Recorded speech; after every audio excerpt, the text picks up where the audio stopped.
La réserve de biosphère du delta du Saloum est située au sud-ouest du Sénégal à environ 100 km de Dakar. Créée en 1981, elle couvre une superficie de 334 000 hectares, dont 76 000 hectares érigés en parc national. Vu l'importance de cette réserve, pour les milliers d'oiseaux qu'elle accueille, elle a été classée site Ramsar en 1984. La RDDS regorge d'importantes ressources animales, végétales et archéologiques, amas, coquillers et autres. Cependant, du fait de la forte pression sur les ressources naturelles et la sécheresse des années 70, la mangrove s'est progressivement dégradée. Cette dégradation est également accentuée par les coupes de bois et la pratique des méthodes d'exploitation inadaptées des ressources de la mangrove. Coupe des racines de palétuviers pour la cueillette des huîtres par exemple. En plus de ces problèmes liés à la pression sur les ressources de la mangrove, les populations dans la majorité des localités du delta du Saloum souffrent de l'enclavement, de l'insalubrité et de difficultés à accéder à une eau potable. Dans la mangrove, nous avons des espèces aussi au niveau des bolons, comme le lamantin, qui est une espèce très importante au plan de la conservation et qui est hyper protégée parce qu'elle est menacée. C'est une espèce menacée. Nous avons aussi d'autres espèces comme le dauphin et d'autres espèces de poissons. Les deux premiers sont des mammifères, bien sûr, et on a d'autres espèces des espèces de poissons qui jouent un rôle important au plan de l'équilibre écosystémique, mais aussi qui jouent un rôle important dans l'alimentation des populations. Actuellement, l'une des espèces nobles au Sénégal, qui est le tchof, par exemple, est une espèce qui a un cycle de vie. Une partie de son cycle de vie se déroule dans la mangrove, d'où l'importance de la mangrove pour la conservation de cette espèce. L'île de Fayut est située dans la commune de Joal-Fayut, sur la petite côte à 110 km de Dakar, dans le département de Mbour. C'est un petit village plein de charme, édifié sur une île centenaire entièrement composée de coquilles d'huîtres et de palourdes. L'avancée de la mer et la dégradation des terres de l'île de Joal-Fayut sont dues à plusieurs décennies d'utilisation des ressources de la mangrove et des sols. Cela a comme corollaire la perte de la biodiversité, la salinisation des sols et l'accentuation de la pauvreté. Nous sommes ici à Fayut, précisément au quartier où on appelle le quartier Djoum. Donc nous avons choisi de venir ici pour vous parler un peu de l'écosystème de la mangrove et sur les problèmes néfastes qui s'y trouvent.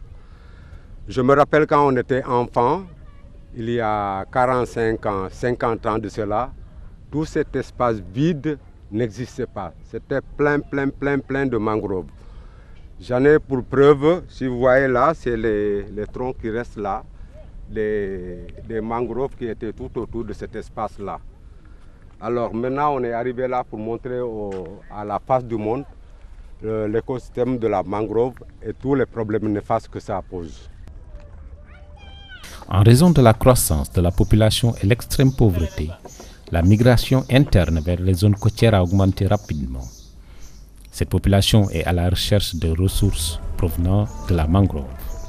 La surexploitation des ressources de la mangrove et sur les mangroves elles-mêmes ont créé une détérioration grave. Voilà, l'érosion maritime qu'on a souvent entendu parler, ça a donné des dégâts énormes en ce qui concerne l'environnement de Joal-Fayut et plus précisément de Fayut. La place là s'appelait Djam Djam. Donc ça faisait office de repos pour le curé à l'époque et le dépôt pour les filets de nos parents ou bien l'arrivée des pêcheurs ou de nos mamans qui étaient pour récolter le coton à l'île de Tindine que vous apercevez de l'autre côté. Tout a disparu. Parce que là, quand même, on se rappelle, c'était à peu près 1 hectare, sinon plus. Mais voilà tout ce qui reste. Alors, autre chose qui m'a beaucoup marqué, nous sommes maintenant en face du village de Fayut. Et voilà, de l'arrivée là-bas jusqu'ici, c'est là où s'arrête. La mer, l'horizon maritime a complètement coupé. Et donc le Djam Djam est devenu maintenant une île. Une île, comme vous apercevez là. C'était des palétuviers jusque là où vous apercevez la mosquée. Il n'y avait que des palétuviers. Il n'y avait que des palétuviers. Tout ce qui reste à Djam Djam, il ne reste que 2, 3, 4 palétuviers.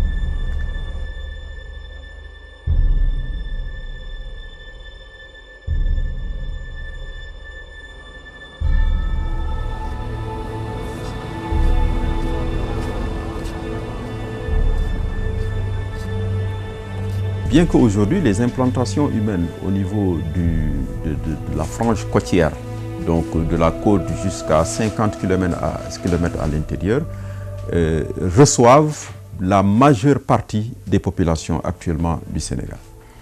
Et ceci explique la pression de plus en plus intense sur les ressources halieutiques et la pression de plus en plus intense sur l'écosystème mangrove. Et c'est la raison pour laquelle, quand on regarde la mangrove du delta du Saloum, les sites de pêche qui y sont, à partir de Joal jusqu'à Missira, nous remarquons une augmentation de l'effort de pêche.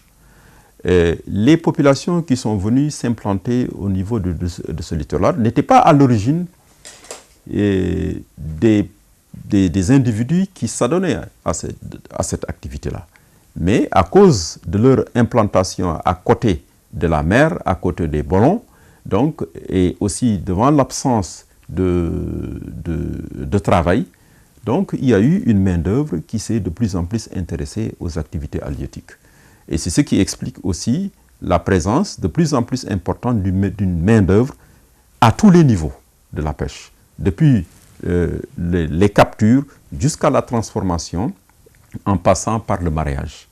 Et ceci a eu comme conséquence une pression de plus en plus élevée sur les ressources, disparition d'espèces, diminution des stocks et émigration vers d'autres pays de la part des pêcheurs, comme ceux de Guet-Ndar, ceux de Kayar, etc., qui sont obligés maintenant de partir vers la Mauritanie, vers la Guinée-Bissau et vers d'autres pays pour y mener leur activité.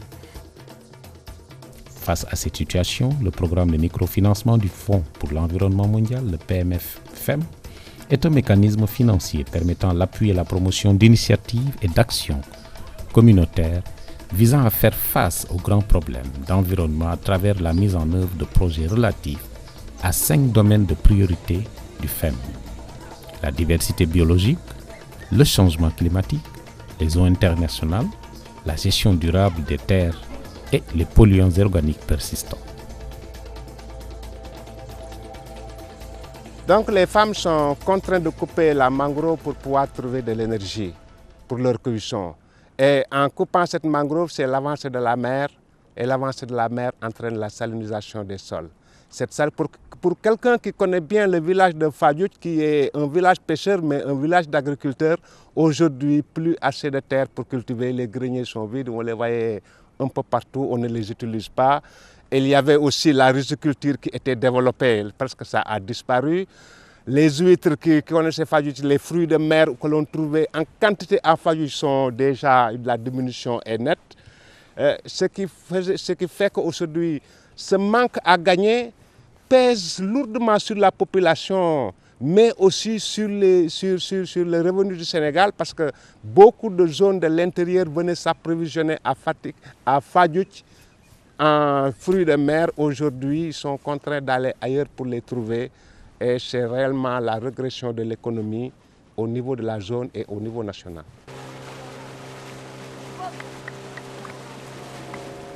Lancé en 1993 au Sénégal, le PMFM procède de la conviction que les problèmes environnementaux mondiaux peuvent trouver des solutions à partir des initiatives des communautés locales.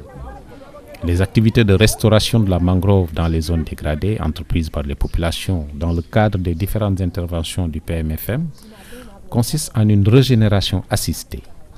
Les OCB du delta du fleuve Saloum collectent les propagules arrivées en maturité pour les planter et réduire ainsi les énormes pertes observées au cours de la régénération naturelle.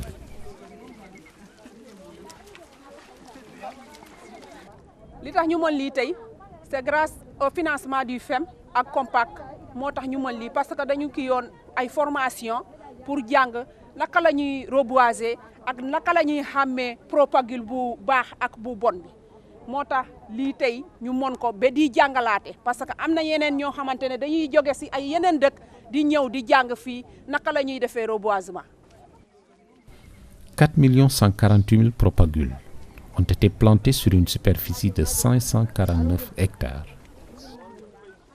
Le PEM, c'est une association qui a été créée le 17 avril 2008 à Fimela par des organisations communautaires de base dont la plupart avaient bénéficié d'un projet PMF du FEM.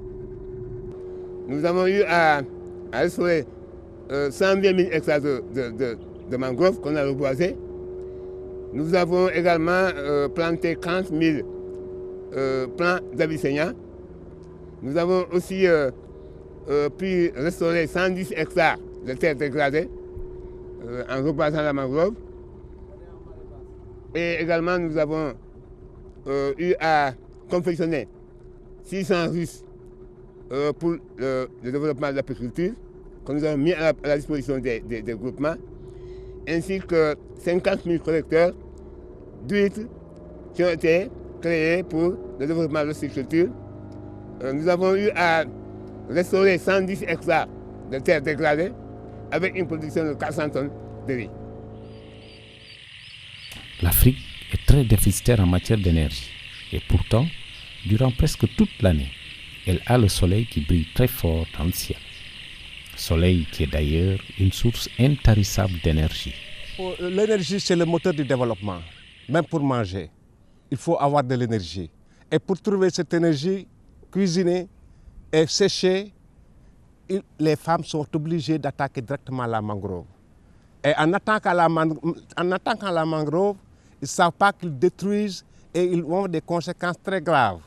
Parce qu'en les attaquant, ça permet à la mer d'avancer régulièrement, de détruire le peu qu'il y avait sur la surface, d'empêcher les oiseaux de se reproduire, et aussi les huîtres vont disparaître, et à la longue, c'est la pauvreté qui s'installe.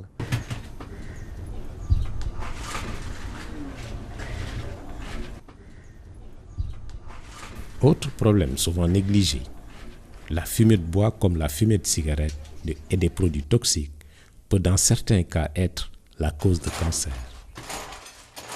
Ainsi, selon M. Kirk Smith du centre Est-Ouest de Honolulu, Tahiti, dit qu'une femme qui prépare avec du bois inhalé pendant 3 heures est l'équivalent de 20 paquets de cigarettes. Une étude publiée en 1984 montre qu'au Népal, près de la moitié des maladies pulmonaires sont dues à la fumée du bois de cuisson. De plus, beaucoup de problèmes d'infection oculaire sont notés chez les femmes qui utilisent le bois de chauffe comme combustible. À cet effet, l'utilisation de la cuisinière solaire permet d'éviter ces problèmes et leurs conséquences. Suivant l'étude menée par le CRESP en 2007 au projet cuisinière solaire de Mékhé, chaque cuisinière solaire utilisée par une famille fait éviter 4 tonnes métriques de dioxyde de carbone. C'est très important. C'est l'équivalent de 16 arbres sauvés au niveau de la brousse. Donc, si vous calculez, par exemple, avec une population de milliers de fours de cuisinières solaires qui fonctionnent en même temps, c'est toute une forêt qui est sauvée en ce moment. Donc, disons que chaque femme qui utilise sa cuisinière solaire peut se dire que chaque année, elle a sauvé 12 arbres au niveau de sa localité. waa Fadiouth ñu ngi gërëm FEM parce que FEM indi njëriñ bu rëy ci dëkk bi bu gën a ñu nag dëkk bi yëpp jigéen ñi ñëpp am ci dafa jug pour dëkk bi pour jigéen ñi noppaliku pour sakkanal moo tax ñu jóg sakkanal gaz sakkanal këriñ sakkanal matta sakkanal suñu coono encore amatul togg ñàkk amatul dara dangay tuwaatu puudaru pastelu def eau de cologne sa jëkkër ñëw nga jóg ci togg bi dem foon ko parce que amatul xet bu ñaaw bu salte amatul xet bu xasaw xet bu neex ngay xeeñ foofu nag sëy bi dafay gën a neex sax ndax ñun fi mu nekk léegi tubaab fakkaat la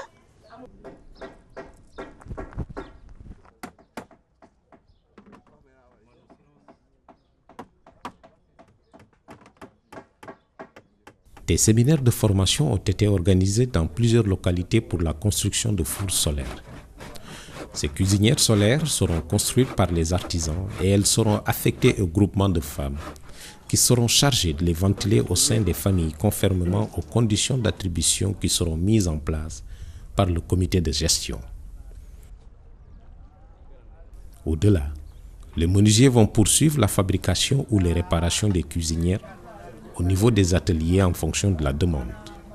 Donc le principe de cette formation, je te forme, tu formes l'autre. Jean-Ambroise est un formateur qui a eu à former, qui a eu à diriger des ateliers de formation au niveau de Fimela et je pense qu'il va continuer dans le delta du Saloum. Dans l'ensemble, nous avons formé 360 artisans à la construction des fours solaires. Donc c'est une création d'emplois très importante.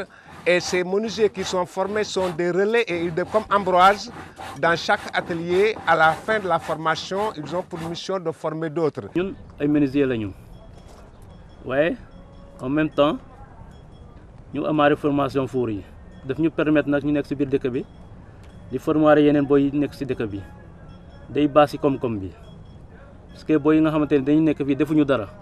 Au moins, on a récupéré, on former, au moins, on a un petit peu de quoi. Dire exactement le nombre de menuisiers qui sont formés à la construction des fours solaires, on ne peut pas le dire, mais les 360 sont officiels. Ils ont tous obtenu un certificat de formation des cuiseurs solaires. maa ngi ciy gërëm nag waa FEM ñoom Abdoulaye Touré di gërëm ñëpp di sant yàlla bu baax a baax. man mii pour na nga gis nii dama ci jaay ci yokk sama koom-koom daf may permettre ma gën a mën a développer bu baax.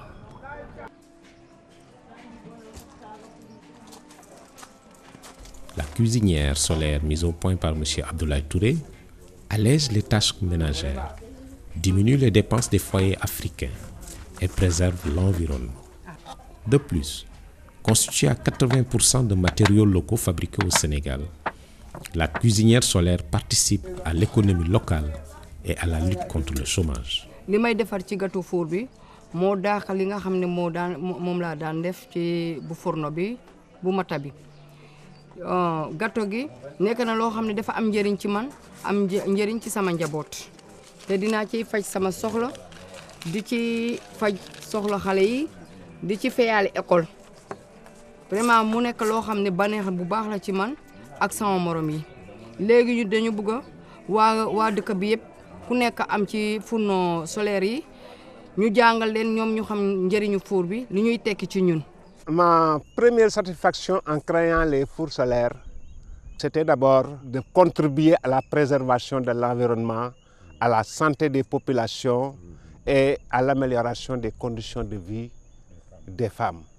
Ce n'était pas un but pour chercher de l'argent, mais c'était une contribution que je faisais et aussi créer des emplois pour que des jeunes demain puissent en vivre.